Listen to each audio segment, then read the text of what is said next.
And welcome to another edition of our Christian Recorders Dialogue. Again, I am Antoine Seawright. I bring you greetings from the 7th Episcopal District down in South Carolina, where my leaders are Bishop Samuel Green and Supervisor Green. I also say, as I always do, my warm hellos on behalf of my uncle. In the 9th Episcopal District, Bishop Harry L. Seawright and Supervisor Seawright.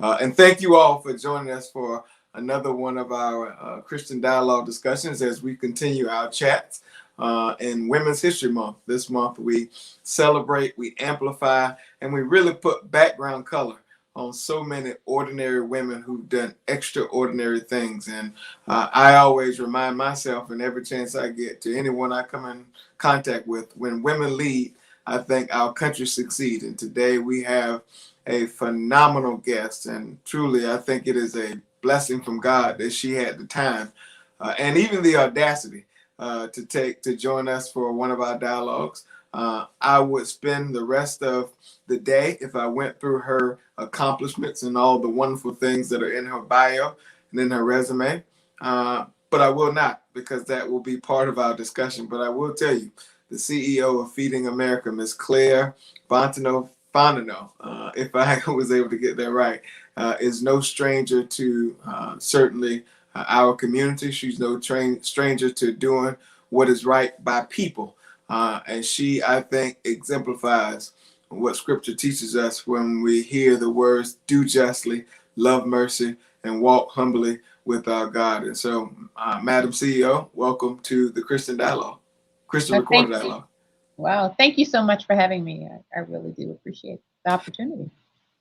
Certainly, oftentimes we see people's glory, or we hear about their glory, but we may not always appreciate or understand their story. You have such a powerful story, and I learned so much from my little brother, my mentee, Mike Glepp, who works with you. But nobody can tell a testimony like the person themselves. So tell us about your journey from where you started and how you end up being perhaps one of the most consequential chief executive officers in the world. Well, first, how humbling it is, and I'm grateful that I'm being used as a vessel in the way that I am, and I'm grateful one more time that I would get to participate in this dialogue with you. I need to acknowledge your little brother, who is part of the reason, a big part of the reason for the progress that we've made, is that I'm surrounded by remarkable, talented, mission-driven people. And I am so privileged I get to be one of the ambassadors of their good work. So my journey, your audience may become a bit alarmed when they hear that I want to actually start with before I was born. But I think I've learned over the years that although this is the only personal story that I know, it's the only life that I've led, that one cannot, it's unique, my background, and that one can't truly understand me or what motivates me without also understanding this story. So I will start with September of 1963. While pregnant with me, my mom learned that there were 2 children in a neighboring town who were suffering from neglect and abuse. My dad was off at work, from what I have been told, in Baton Rouge. I'm from Opelousas, Louisiana. Usually Babineaux-Fontenot as a last name gives away a nearly precise indication of where exactly I was born.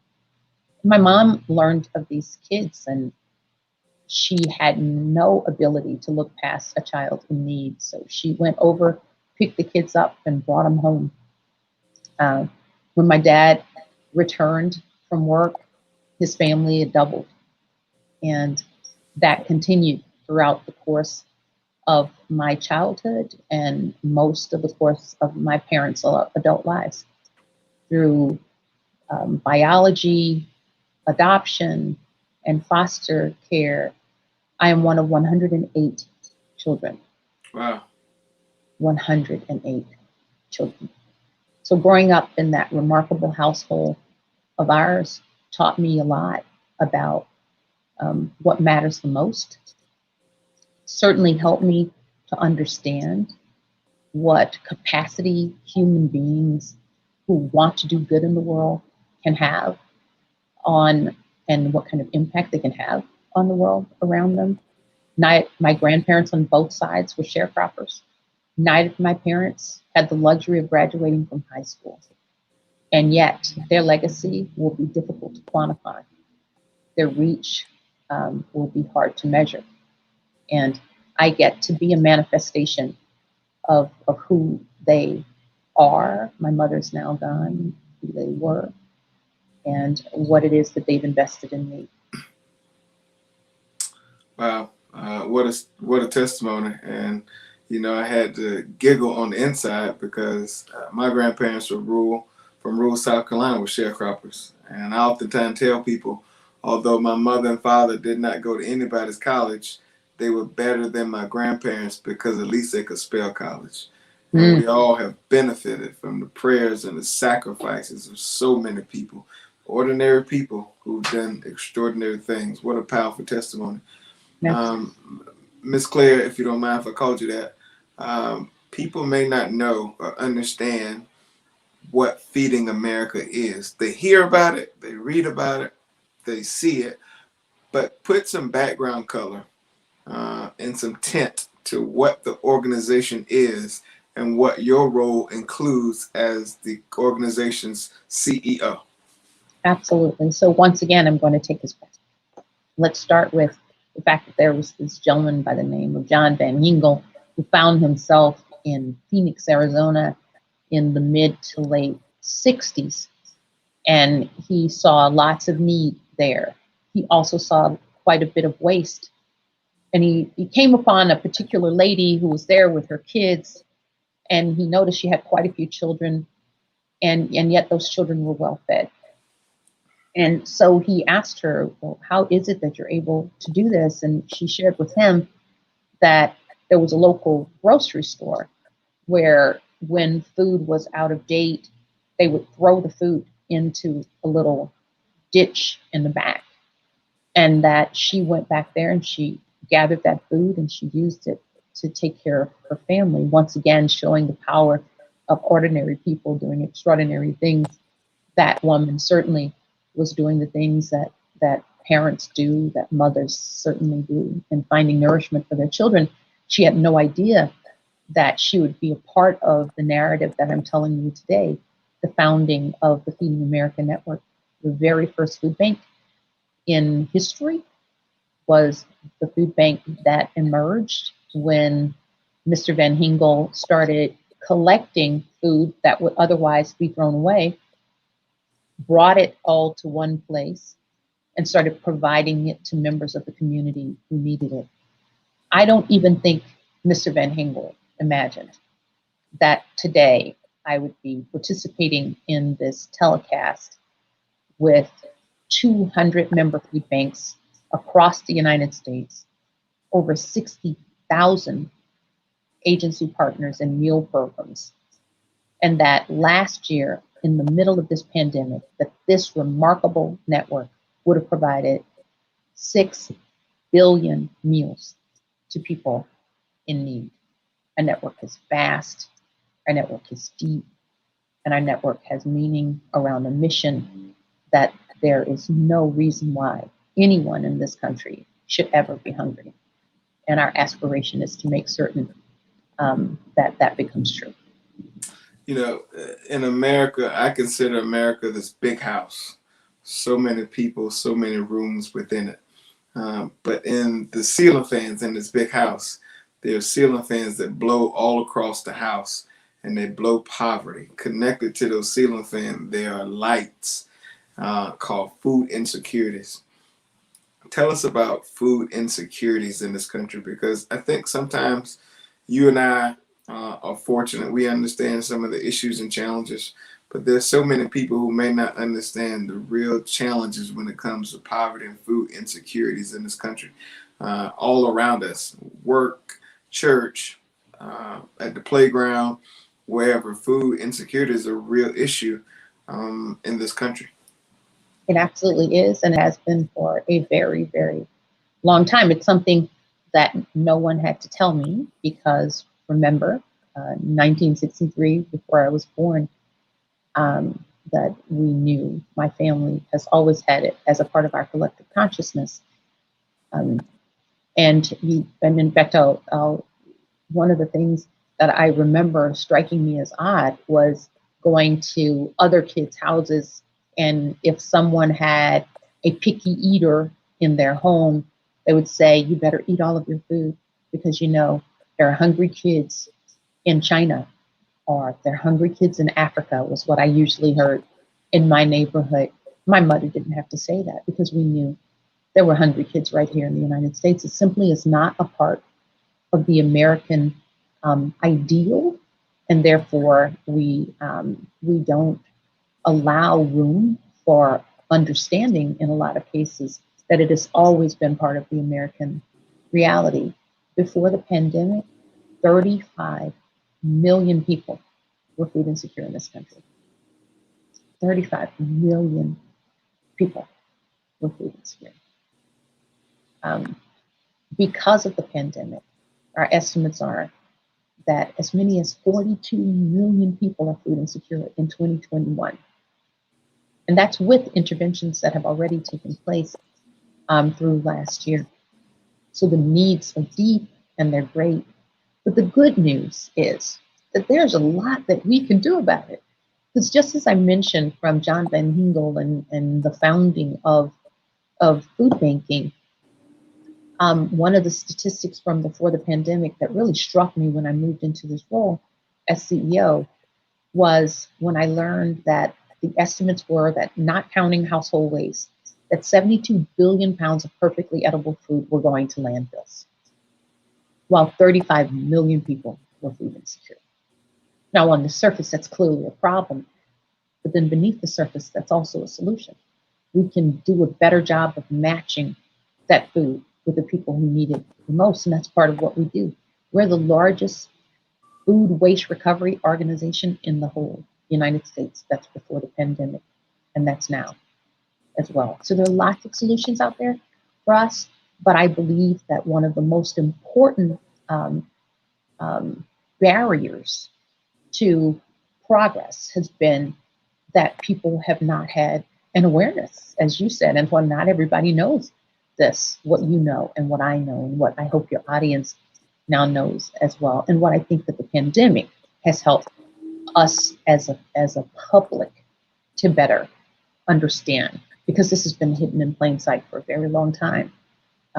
There's a lot of need, and there are lots of tools that we have in our arsenal, and we need to use those to make certain that we make progress. We are a collective community, but within every community, there are constituencies. I've read somewhere along my 35 years on the earth that a society will be judged by how well they treat the most vulnerable.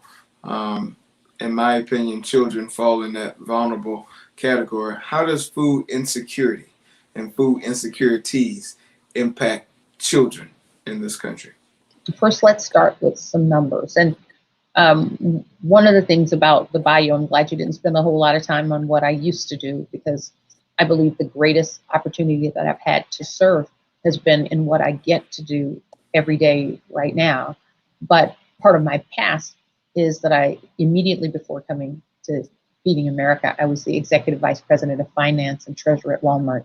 I say that because I am a person who believes in understanding data and where the data goes. So if you hear me start jumping into numbers, you might want to pull me back before I go too deep. But a couple of numbers that I think are important to share, in addition to the ones that I have already, are numbers like, before the pandemic, 22 million kids in this country were receiving free or reduced lunch. That in that 42 million that we're talking about, people that are food insecure in this country in 2021, about 13 million are kids. There are communities in this country where 1 out of every 3 and even 2 children is food insecure. So those are families where kids don't get enough food upon which to build a healthy life. And when you don't get access to a nutritious mix of food from the very beginning of your life, it has far reaching and deep implications for the rest of your life. So we know that if you don't get enough access to nutrition in the first 1,000 days, that there are certain pathways, neurological pathways, that unfortunately never get made in your brain. We know that there are implications for your body as well. There are implications for your ability to learn, your ability to pay attention. There are behavioral implications as well. So sometimes we're in a school setting and we're solving for symptoms rather than root causes. That we have children who are acting out and we think they're acting out. We think we know why they're acting out when we're not asking questions and understanding children well enough to know that some of the time and oftentimes one of the big issues that they're confronting is that they don't have enough food to eat and all of the implications there. And I have to tell you that one of the things that's in the country, even before the pandemic, when we tried to understand how the public, American public, felt about food insecurity, we learned some things that were horrifying. And we also learned some things that were affirming. So the things that we learned that were horrifying were that there was precious little empathy or sympathy for adults who are food insecure.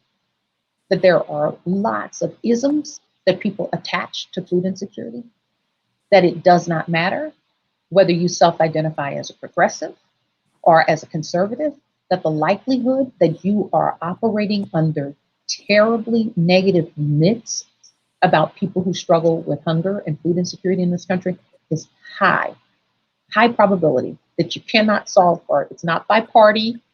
It's something that's happened in the American consciousness has made it shameful to be food insecure because we do a lot of judging around food insecurity. I refer to it as earned hunger. We have this concept of earned hunger. One of the things that we did learn, though, is that consistently people agree that no child should be food insecure. And I think I've got to hold on to the silver linings where I can find them, that as a society, we believe that children should not be food insecure in this country. Food insecure in this country. I 100% agree with that. But I also challenge us all to think, well, food insecure children are living inside of food insecure households. And when we decide that it's unacceptable in likely the richest country in the history of civilization, that we would be throwing away 72 billion pounds of food and that anyone would not know where their next meal is coming from, when we decide as a society that that's unacceptable, that means we're going to embrace everyone who are inside of the status of food insecurity. And we will work hard to partner with people so that they can advance out of it. So I'm a proponent of thinking about what on earth is happening with children. I'm also a proponent of thinking about what's happening with the working class poor of this country. I'm a proponent of asking what's happening in rural America, like the place that I grew up, that used to hail itself as the sweet potato capital of the world. Appalachia, Louisiana, sweet potato capital of the world. I literally marched in the Yambly parade, and my wedding reception was at the Yambly Auditorium. That community no longer produces sweet potatoes. What's happening in rural America? And then what do we know about what's happening with people of color when it comes to food insecurity? One of the things that's sure is no matter where you find a person of color, they are more likely to be food insecure. If you find that person of color living in an urban center, they are more likely than whites to be food insecure. If you find them in a suburban center, more likely than whites to be food insecure. If you find them in rural America, more likely than whites to be food insecure. So we need to address this holistically, and we need to not, as I talked about my mother before, one of the most beautiful things about my mom, among many beautiful things, was that she simply could not look past children in need. Well, my mom couldn't look past people in need. And she learned not to look past people by growing up in the church. And she tried with me and with all 108 of us, the other 107, to instill in us a dedication to society, a commitment to our fellow man, an ability to understand what it means to be a neighbor. And really what I do for a living, you had asked earlier, and I don't know that I directly answered the question of, as CEO of Feeding America, what does that mean? One of the things that it means is that I get to be an ambassador for tens of millions of people who are struggling out there. I get to help to raise the consciousness of the American public around that struggle. I get to co-create in solutions that will not only address the surface symptom of food insecurity, but that will go deeper and try to understand, but why? And then try to address those answers to the but whys throughout this country. And I'm committing to do that. It's unacceptable that people of color are from 1.75, I told you I was a numbers person, to 3 times more likely to be food insecure than whites in this country. We can do something about that. I'm working on plans that are designed to do that. So I get excited when people offer me an opportunity for a forum like this, because it's another chance to raise awareness, and it's another chance to get some more soldiers in this army who all want the same thing, which is to serve our neighbors and make certain that everybody gets to live a full life. Madam Claire, in America, we have a tendency of sweeping things up under the rug, and as a result, we have lumps in our carpet that generations tend to trip up on. The one thing we could not do that with this pandemic. What has this pandemic forced you all to do in terms of recalibration at Feeding America, and what strain and push has it had on you as the CEO, but also the organization as a whole? Yes. So I would start with the strain that it's had on people facing hunger, if I may. That's where I must consistently start, and that's where I must always end. And that's what should line my steps all the way through. So I will start there. As I said before, the depths of food insecurity have increased, and the number of people facing food insecurity has increased precipitously. There were moments in time when we were seeing a 400% increase in people who were turning to us for help in certain communities. And on top of the fact that people were struggling, they lost their jobs and they're struggling to find food for themselves and their families, they had to deal with the fact that there was a health crisis going on at the same time. Now let's think about the Feeding America network, the 60,000 agency partners, the 200 member food banks. We're all mere mortals.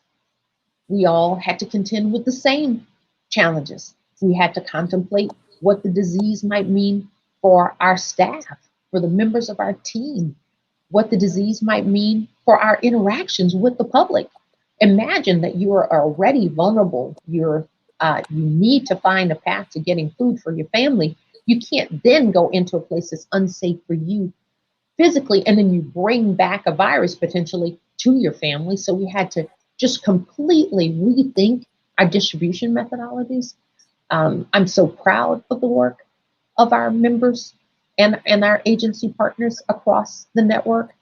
Your audience likely saw some of the results of that work, like these mass food distributions, some of which are still ongoing, where the cars were lined up for miles. That was because we had to change our distribution methodology. That was because we had to think about low contact ways of getting food to a lot more people than we were accustomed traditionally needed to get food for. So it required a lot of innovation, a lot of creativity. It required new funding. If your audience can also remember, surely they can remember those images of empty shelves at grocery stores. Mm-hmm. They probably were in the long lines at grocery stores trying to get access to food and couldn't find the things that they wanted. Well, the number one source for donated foods for Feeding America's whole network would be retail. So if they've got nothing on the shelf, that means they've got nothing to donate. So then we found ourselves in a situation where we were out trying to get access to food in an environment where it was highly competitive. We're going to need to purchase more food because we can't rely on some of our traditional methods. So we have this increased need. And oh, by the way, according to the US Bureau of Labor Statistics, grocery retail prices were at a 50-year high. So those were all of the headwinds. The American public stepped up. The American public stepped up. The level of support, financial support that we've received from the American public is unprecedented. The amount of support that people facing hunger have received from bipartisan legislation at a moment when it seemed like there's nothing that those two parties can agree upon, they came together throughout this crisis, including but not limited to the most recent legislation that was passed in a bipartisan way in the previous legislation, and really step up to provide more food, to reduce some of the regulations. I'll give you one quick example. There's a rule that says in order to feed children US commodities, that you need to bring all the kids together because that's a much more efficient way to feed kids, right? So they call it congregate feeding sites. So you congregate all the kids all together and you efficiently distribute the food. So that wasn't going to work. So we actually had to go to the USDA and ask the USDA to please relax those regulations that would make it nearly impossible for us to provide food safely to children. And they did. We went to Congress and we asked for something called pandemic EBT, which is where people get access to replacement meals for those 22 million kids relying upon free and reduced lunch. When I hear that schools are closed in this role, I think missed meals. That's what I think. When schools are closed for summer, I think missed meals, because I know there are missed meals. I know that there are tens of millions of kids in this country rely upon those meals at schools. So Congress came together, and the recent legislation from the Biden administration even extends this through the summer months. Thank you so much. Where families actually get access to an EBT card that they can use to purchase meals to supplement for the meals that their kids that the children who are out of school are not getting. So my overwhelming feeling coming out of this pandemic has been one of deep gratitude that I get to see the best of people in this work. That I get to work with remarkable mission-driven human beings who put themselves honestly at risk in order to serve their neighbors. I get to be a part of that every day during this pandemic, and for about a year and a half before the pandemic started as well. And I get to be an ambassador for tens of millions of people who are going to need help for quite a while. So that's the other part of the story, Antoine, that I hope we get an opportunity to talk about, is what's going to be the lingering impact of food insecurity when we get out of the health challenges around the pandemic. What's going to happen beyond that for people? We're going to save that for my conversation with you on CBS, because we have limited time here today per your staff. So I want to take some meat off the bone here. Let's talk about the role the church, the AME Church in particular, plays a tremendous role in helping do the work and carry out the mission of the organization. But what can we do more? What can the church do more? What can other organizations, sororities, fraternities, colleges, universities, etc.? What can everyone else do more of to further the mission? So first, over 65% of our volunteers are out of the faith-based community. So kudos and thank you so much. The vast majority of the people who are working inside of these pantries at churches, including the remarkable people who are part of our work with the AME Church, vast majority of them are elderly. So we saw a big hit to our volunteer pool when the pandemic hit, because people who were elderly were particularly vulnerable to the disease. But it also showed that that's a space that we've got to do something about. As a part of our work, it needs to be that that we have an expectation for ourselves at whatever age we are to step up and to help. That we not inordinately ask that our elders do this work, but that we all help to lift people in this way inside of our community. So my first ask would be that we revisit what it means to be an active part of a community like the faith community of the AME Church. And what does that mean for us as individuals? And how do we spread both the joy and the challenges around activation in this space? So generally, though, I'll come back and say for the community at large, as well as for the AME Church and the faith-based community too, is we as a movement need food, funds, and friends. That was true before the pandemic. That's true during the pandemic, and it's going to be true beyond. So if they go to feedingamerica.org, they can find a way to do all three of those things. So I'll shorthand it in that way.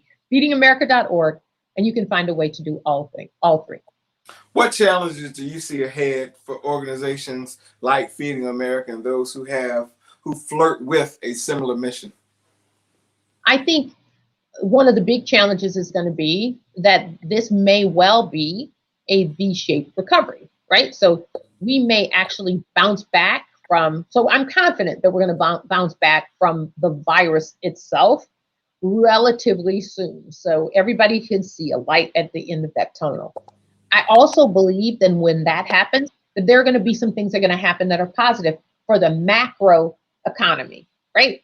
Wall Street's going to always do fine. Main Street's going to feel like it's doing better. But what we've learned in this work is that vulnerable communities simply cannot bounce back as quickly as the macro economy can. So I think one of our challenges will be that people will look around and they'll say, oh no, everybody's doing better. And they won't realize that those long lines that they were seeing out there lined up for food, that those lines still existed just on the insides of the buildings now, not outside, inside of those parking lots and on the street. That is going to be a huge consideration if we're not careful. So one of the things that I ask of your audience is that they continue to be vigilant in understanding what the status of vulnerable communities are, and don't be fooled into thinking that because some people are doing better, everyone is doing better. In the last recession, we learned it took 10 years to return to pre-recession rates of food insecurity. We can't let that be true this time. I'll ask you this. Earlier today, for another organization I'm involved with, Third Way, I had a one-on-one with Cedric Richmond, who's a mentor, my big brother and friend. And we talked about the American Rescue Act. I affectionately call it the American Survival Act because it literally will allow families to survive. What does that piece of legislation mean for Feeding America? Well, and again, you know where I'm going to go, right? I'm going to go back to what does that piece of legislation mean for people facing hunger? And it has a lot of good news in it. And oh, by the way, I would be remiss if I didn't shout out, where's Cedric Richmond from? The great state of Louisiana. So of course I know of whom you speak.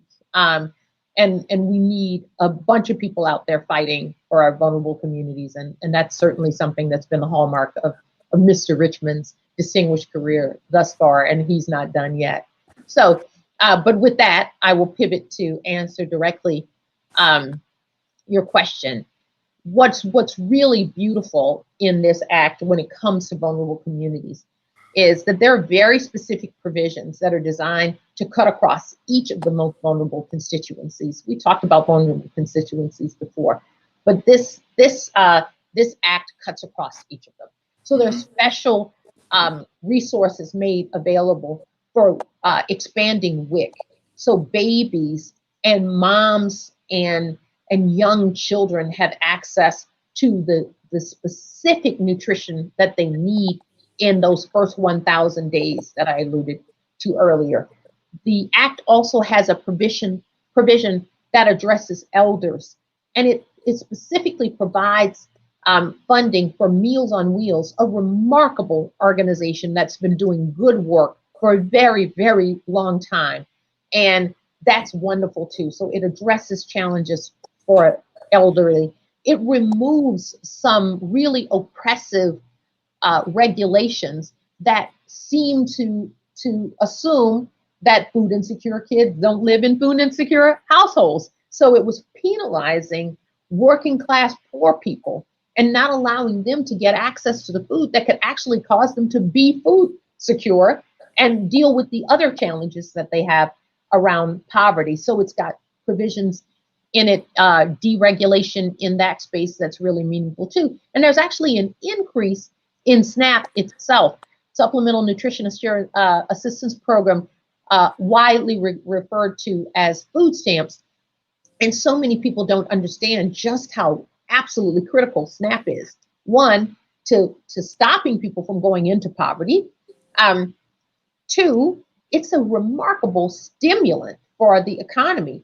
If you think about it this way, if you put a resource in the hands of people who desperately need to use it, you're going to stimulate the economy. For every $1 that's invested in the SNAP program, we now have data that suggests about $2 return to the economy. So there's a provision in there for SNAP. There's also additional food for our very own network.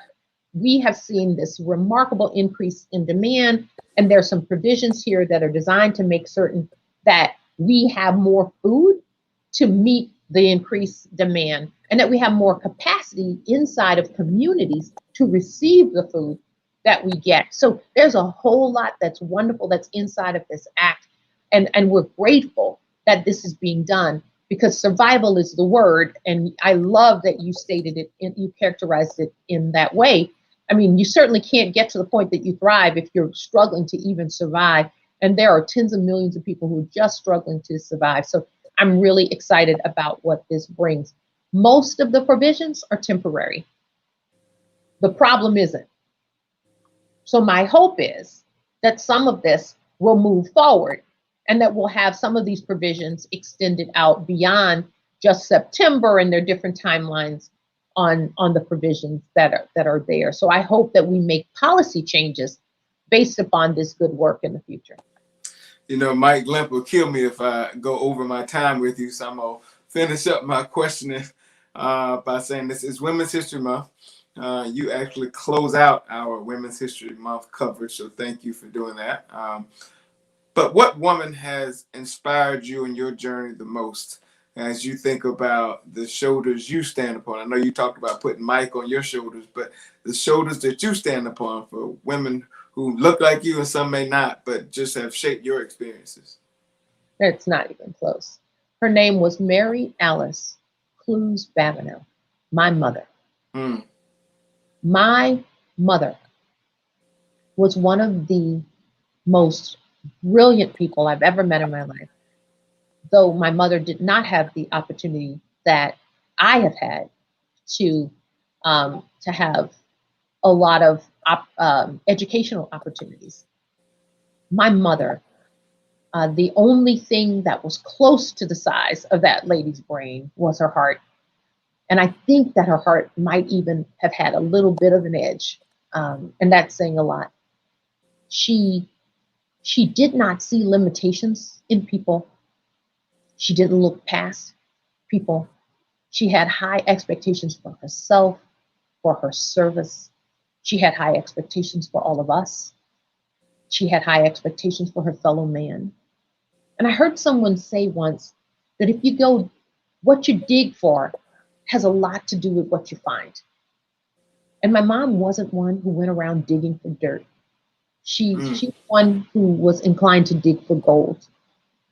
And every day when I do this work, and in the work that I've done before as well. But I don't know that it's ever been I've been so keenly aware of her influence as I have been in this work every day. So I try to make manifest the fact that I share DNA with that remarkable, remarkable woman. Mary Alice Claire Babineaux, not a doubt. Final answer. Claire Babineaux-Fontenot, I thank you for your time. My heart is touched that you thought enough of the AME Church and the Christian Recorder to take this time. I hope you and I can have an additional dialogue on CBS News, in which I'm going to request from your team, because what I learned from this discussion today, I think we have to pump up the volume, reach far, deep, and wide about what this little organization called Feeding America will do to heal some of the scars and bruises that we face in this country. So I thank you for that. Thank you for your team for setting this up, and thank you for Mike for pushing the envelope to make sure we have this conversation. Thank you for all of the above as well. Appreciate you. Thank you. I'm going to turn it back over to John Thomas. Ms. Babineaux-Fontenot, before you go, I just want to tell you that as someone who lives in Chicago and whose church, St. Stephen's AME, is a part of the Feeding America Network. Yes, I know them. Thank you for your work and for your service. And we're so honored to have you here. We really are. And I have a feeling you'll be hearing from the AME Church again about how we as a denomination can partner with you. But my church in Chicago, in Garfield Park, is working with you. So thank you. Thank you for that. Thank you so much. Kate Bear is the CEO of the Greater Chicago Food Depository.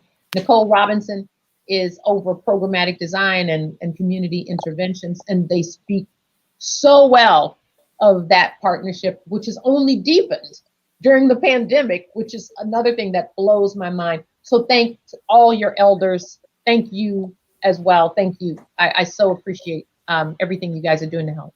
All right. Thank you, man. Thanks. I can go back to church now whenever they open up again. Bye. Brother C. Wright, on behalf of TCR again, thank you for this month. We have had an amazing month. And before you go, I want to shout you out for what you did Sunday. For those of y'all who missed it, Sunday was Purple Sunday with Alzheimer's, and we sent the replay out, but you gave a special testimony about what Alzheimer's how it has affected your family. And you gave you put, as we say, we have to say, you put your feet to the ground and showed something. And you gave a generous donation to Alzheimer's Association. We sent the email out. And again, if you have not looked at the Purple Sunday, we put it on the Facebook page. We sent the email out. Please, please, please, please go watch it. We will be sending you resources about Alzheimer's. It's important that you help the church with this initiative. We are the first Black church to partner with Alzheimer's Association, and we need to do that. But again, Antoine, I just wanted to tell you, thank you for what you said Sunday and what you did. And I'm encouraging our listeners to look at that program again. It is amazing. It is amazing. Well, John, as I oftentimes say, if it is to be, it's up to the AMEs. And so I thank my uncle for having the vision and the audacity to set up a strategic partnership with the association. And guess what? The best is yet to come. That's right. That's right. We always have to remember who paved the way so we can keep moving forward. Mr. C. Wright, definitely, as the chair of the Health Commission, along with Dr. Burnett, have paved that way. They've made an historic step to make us the first to do that. So thank you, Brother C. Wright. We will be hearing from you. Yep, we'll be hearing from you later on with future dialogues. So for our announcements, we will be having our next dialogue on April the 7th, which we will discuss the case of death row inmate Purvis Payne. That has been spearheaded by Bishop Leaf of the 13th District and Pastor Moody of the 4th District. And we want you to tune in as we talk about Purvis Payne and the fight to have him exonerated. We'll give you some updates. We did a letter writing campaign last year, and that will be on April the 7th. So we encourage you to tune in. We'll be sending more information at that date. We also encourage you to support the Christian Recorder by buying a subscription for $36 a year. We've given you great guests, especially the one we had today that was so inspirational. And we encourage you to keep funding, keep buying your subscriptions so that we can keep continuing to do this programming. Every time we do one of these, I come on at the end, or someone comes at the end to remind you to subscribe, to remind you that the servants are worthy of their hire. So please continue to support the recorder. Also, as you know, we are published by the AME Church Publishing House. And we encourage you to go to the AME Church Publishing House for your church, school, and worship needs. Visit amecpublishing.com. Also, I would like to tell you that iamame.org is where you can find your links and resources. And please visit the Publishing House Facebook page to look at our Connectional Church School that happens every Sunday, so that you can continue to work for your congregations. As you know, we are on the season of Lent, and we encourage you, we're still halfway through Lent, and we would like you to look at the Lenten devotional if you already haven't done so. Those are available via Amazon.com. And we are doing these with the courtesy of and also I should say that the Christian Education Department, we don't have a graphic for it, but if you go to ameced.com, the Ministries in Christian Education will be next month. We send an email out about that. We'll do that again and put it on our Facebook page. But ameced.com, the Christian Education Annual Ministry Retreat will be on in April, and it will be free this year. There will be a love offering asked, I hope, because again, support your general officer, support your programming, but there's no registration.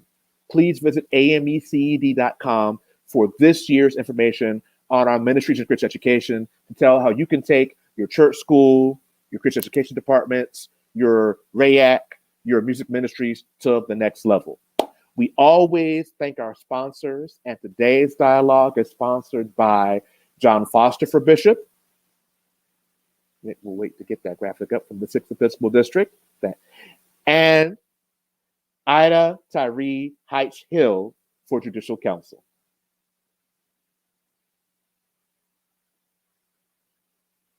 We thank you for joining us today for celebrating this historic Women's History Month. We started off with Stacey Abrams. We then went to Lauren Underwood. We then ended with Claire Babineaux-Fontenot. And we just want you to know, AMEs, that women, we know they're 70% of the AME church, but we only have two female bishops, and we're going to go down to one. So that's something we'll talk about later. But we need to make sure that we support our women. There was a great panel yesterday with the women in ministry. If you haven't checked that out on their Facebook page about maximizing ministry. And it was a conversation for all of us about how we could support our women in the church, both in ministry and women in the pews. But we celebrate, we uplift women this month. We thank you for tuning in. We thank you for supporting the Christian Recorder. And we look forward to sharing with you in April next time. Thank you. God bless. And remember, stay safe.